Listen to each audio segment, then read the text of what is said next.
आदाब BHU।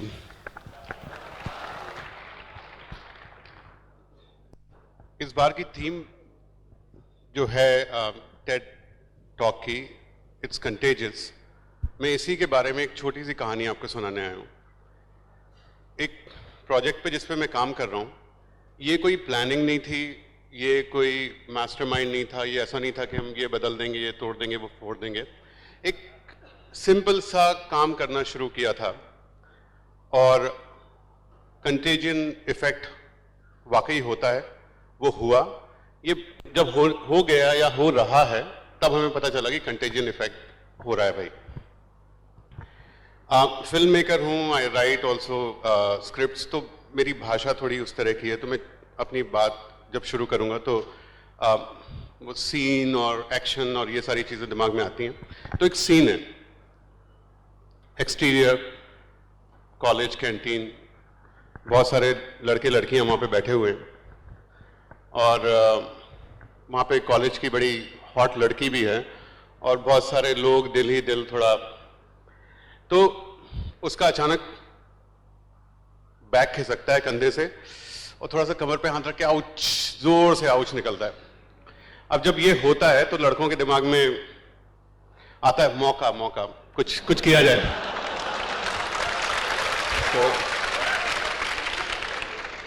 तो कई बेचारे थोड़ा उसकी तरफ सहानुभूति पूर्ण निगाह डालते हैं, ठीक पीक हो भाई, और कई लोग कुछ चैलेंज करते हैं, यार यू आर टू डेलिकेट, और सब लोग इंप्रेशन जगाने की कोशिश कर रहे हैं, बनाने की कोशिश कर रहे हैं।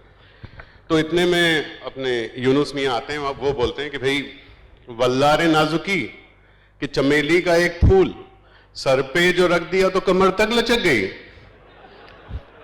तो just imagine who she is going out for a coffee with. ये हिंदुस्तान में आप क्या सुनाएंगे? कीट सुनाएंगे, शेक्सपियर सुनाएंगे, किसको सुनाएंगे? आपके पास में गालिब हैं, आपके पास में दिनकर हैं, आपके पास में इतनी सारी चीजें हैं, और हिंदुस्तान में हिंदुस्तानी भाषा का वजन है, क्योंकि हिंदुस्तानी भाषा, अंग्रेजी यहां पे पैदा नहीं हो रही है। मेरा आज की डेट में पासपोर्ट है अमेरिकन, तो मेरी नागरिकता भारतीय नहीं है, मैं पैदा तो हालांकि यही हुआ था। तो आपको एक दूसरा सीन सुनाता हूं, I will come to the point. दूसरा सीन है एयरपोर्ट का। मैं यूएस से पहली बार वापस आ रहा हूं कुछ सालों बाद में, और जैसा एनआरआईज के साथ में होता है, वो अलग दुनिया में जीते हैं। आप लोगों का एक भारत है, भारत किसी डायरेक्शन में जा रहा है, ग्रो कर रहा है, चीज़ें आगे बढ़ रही हैं, दुनिया बदल चुकी है, इस देश पे हनी सिंह ने कब्जा कर लिया है, और वहाँ पे जो एनआरआईज हैं, वहाँ पे अभी भी किशोर कुमार। तो हम जैसे ही बंदा कोई जाता है और New York, new Jersey airport, LA के, जब एयरपोर्ट से जैसे ही बाहर निकलता है, तलब लगती है कि भाई किशोर कुमार के गाने सुने जाएं। तो you live in a very different, you're fixed in time and space when you go to the US or any other country. I went to the US. So वहाँ पे जो देश प्रेम की परिभाषा होती है, जो देश प्रेम की भावनाएं होती हैं, और अपने देश में it's very different. You're always comparing कि यार हमारे यहाँ का मैकडोनल्ड्स ऐसा है, हमारे यहाँ पे समोसे ऐसे हैं, हमारे यहाँ पे तो ये साड़ी अच्छी होती है, मतलब you're always and always comparing। तो मेरे को मौका मिला काफ़ी सारे देशों में रहने का और बहुत सारे काम करने का, जैसे नाइट क्लब की बात कर रहे थे, I went to Dominican Republic, spend lot of time there, Europe में काफ़ी सारा टाइम गया। तो आप जब लौट के आते हो, आप बहुत कंपेयर करते हो, तो दुनिया में जैसे यूरोप है, यूरोप में इतने छोटे छोटे से देश हैं। यूपी की पॉपुलेशन में लगभग पूरा का पूरा यूरोप आ जाए। इन देशों में बहुत स्ट्रॉन्ग कल्चर है, वहाँ की भाषा है, वहाँ पे अमेरिकनाइजेशन की इतनी बड़ी आंधी चल रही है, इंग्लिश का इतना ज़्यादा प्रकोप है या प्रभाव है या सब कुछ है, उसके बावजूद भी ये सारे के सारे देशों में अपना कल्चर, अपनी संस्कृति, अपनी भाषा अच्छे से विकसित हो रही है, और कहीं कोई लड़ाई नहीं है। वहाँ पे ऐसा कुछ नहीं है कि भाई हम अपनी भाषा के लिए कटिबद्ध हैं और हम यही करेंगे और वही करेंगे, अपने आप it's a natural organic process. और हमारे यहाँ पे in this scene I come to the airport, और जाहिर है अपने देश वापस आए हो, आप हिंदी में बात करना चाहते हो। अब इमिग्रेशन ऑफिसर से लेके ड्राइवर से लेके सब कोई, और आप हिंदी में बात करते हो तो वो सोचता है यार कहाँ से आ गया। आप हिंदी में भारत में बात करते हो तो आप भैया, आप मराठी में बात करते हो तो आप घाटी, आप पंजाबी में बात करते हो तो पेंडू। ये कुछ डाइजेस्ट नहीं हुआ। लेकिन ठीक है भाई, अगर यहाँ पे इंग्लिश ही बोलने वाले हैं सब लोग और इंग्लिश ही चलेगी, ठीक है। तो फिर मुंबई में सेटल हुआ, तो आप अखबार घर में आया, times of India. Trust me, it's horrible. उसमें हॉरिबल इन द सेंस उनकी पॉलिसीज, उनकी जो रेट कार्ड पॉलिसी है उस बारे में बात नहीं कर रहा। It's the language. I love languages. New York में रह के, आई वाज इन न्यूयॉर्क, सो वहां पे न्यूयॉर्क टाइम्स, न्यूयॉर्कर, आप वहां पे पढ़ रहे हो, you are appreciating, you are actually constantly working on your language, your vocab, your usage of words and all those things, style. और तो यहाँ पे टाइम्स ऑफ इंडिया आया, हम वो इंग्लिश पढ़ रहे। फिर कई लोगों से बात होनी शुरू हुई कि भाई भाषा के साथ में अपने देश में हो क्या रहा है। तो पता चला कि हम लोग सारे के सारे लोग अब गुजराती हैं, हिंदी भी बोलते हैं, इंग्लिश भी बोलते हैं, इंग्लिश में पूरा कंडक्ट करते हैं, आप MBA करते हैं, लाखों रुपए कमाते हैं, माँ बाप का ध्यान रख लेते हैं, बच्चे पैदा करते हैं, उनको आप सेटल करवा देते हैं। कितने में? अबाउट 500 वर्ड्स की वोकैब है आपकी तीनों चारों भाषाओं को लेके, which means we don't speak any language well, which is a disaster. और तो जैसे इसने मेरा इंट्रोडक्शन दिया था कि पहले ये कर रहे थे वो कर रहे थे, तो इससे आप अनुमान लगा सकते हैं कि मैं कंफ्यूज्ड ही रहा हूं हमेशा। ऐसा नहीं कि मेरे को सब टेस्ट करना था, कभी कुछ समझ में नहीं आया, अभी भी समझ में नहीं आ रहा। तो मैं सबके पास जाता हूं, पूछता हूं भाई क्या प्रॉब्लम है, क्या करें। तो आप हिंदी के लिए किधर जाओगे पूछने? आप हिंदी के अखबारों के पास जाओगे, हिंदी के राइटर्स के पास में जाओगे, आप इंग्लिश के राइटर्स के पास में जाओगे, इंटेलिजेंशिया के पास में जाओगे, तो प्रोफेसर्स के पास में जाओगे, हिंदी डिपार्टमेंट के।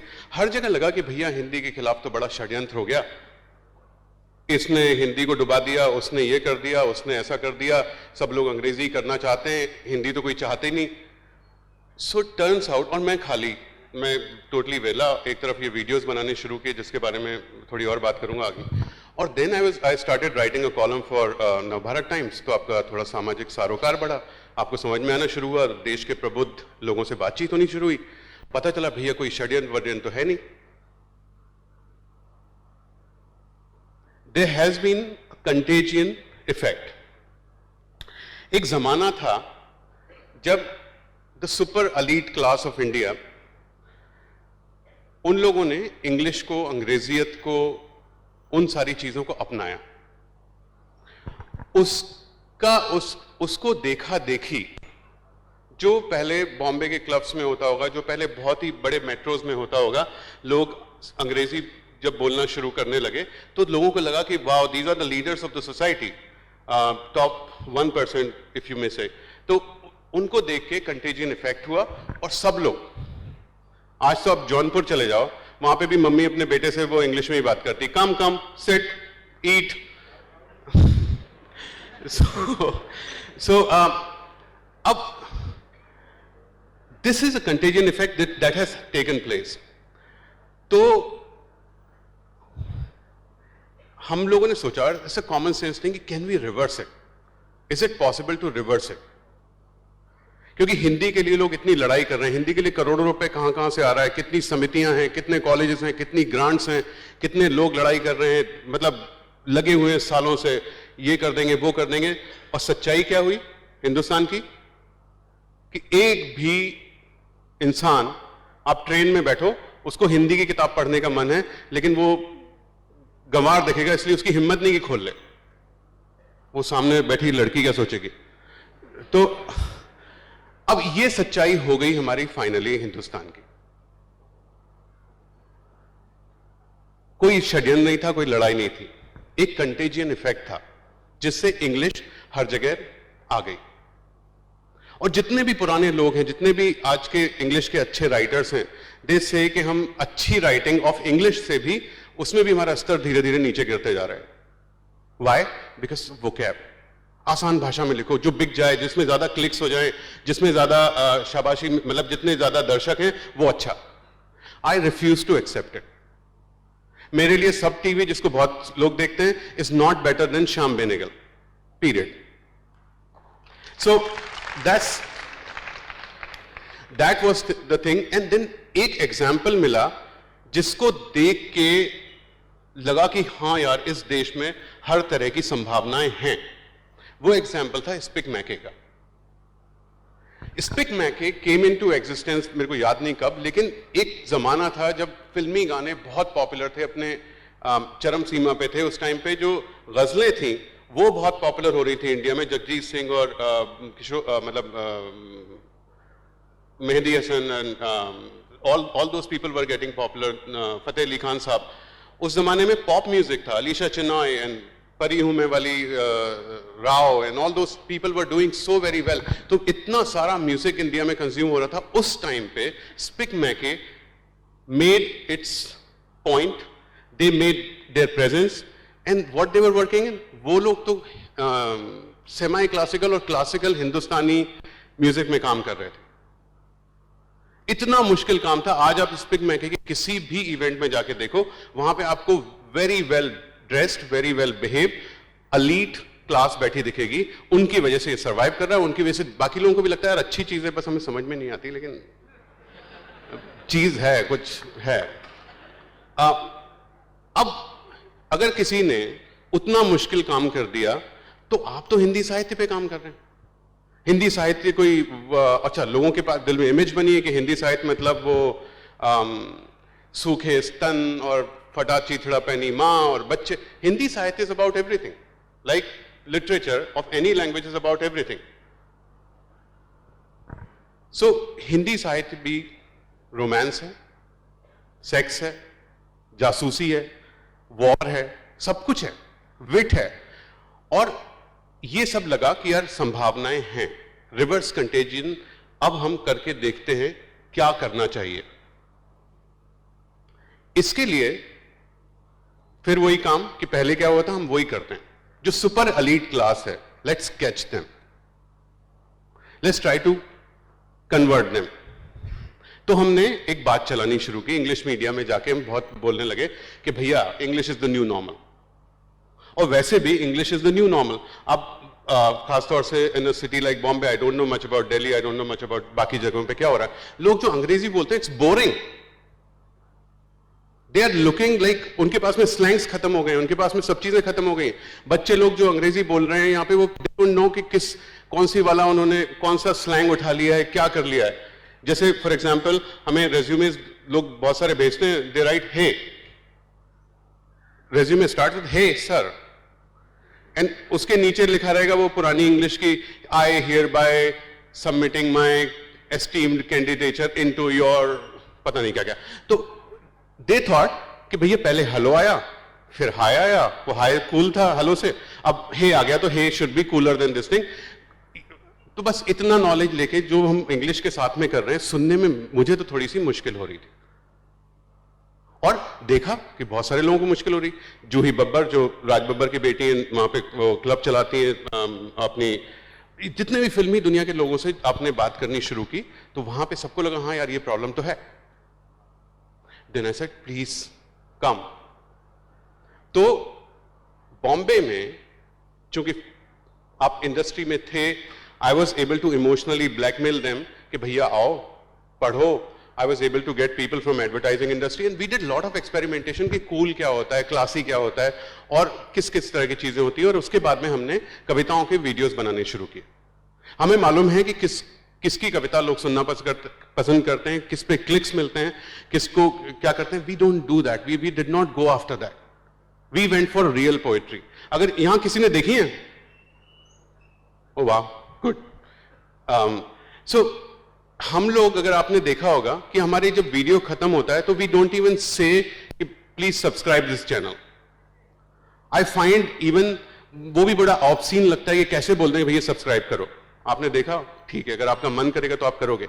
सो that somehow, and lot of people now have started writing कि कंटेजियन इफेक्ट हो रहा है और लोग उसको बढ़ा रहे हैं. So all I want to say, like पोपट के साहब बोल रहे थे कि इस देश में होप है, इस देश में चीजें आप लोगों के हाथ में, यूथ के हाथ में. आप लोग यंग हो, I am 48, so I am too old. आप लोग ड्रीम्स बड़ा करें, आप लोग सारी संभावनाओं पे को देखें. हर चीज संभव है. हालांकि इस देश में रोने वाले बहुत हैं कि भैया ये नहीं होता, भैया वो नहीं होता. सब कुछ हो सकता है. You are young, you can do everything, and that's the whole point. और वन लास्ट थिंग इज कि अभी हम आप लोगों को जान के शायद अच्छा लगेगा कि now this project from poetry went to language, went to we want to work in all the languages. और आज की डेट में हम हिंदुस्तान के बहुत सारे शहरों में अपने चैप्टर सेटअप कर रहे हैं. So we actually have the network of young people on ground, जो लोग इंग्लिश भी बहुत अच्छी बोलते हैं, जो लोग फैशनेबल भी हैं, जो लोग दुनिया में और हर चीज में दिलचस्पी रखते हैं. They are all coming together to change this scenario. So change is possible and you guys can do it, and thank you very much.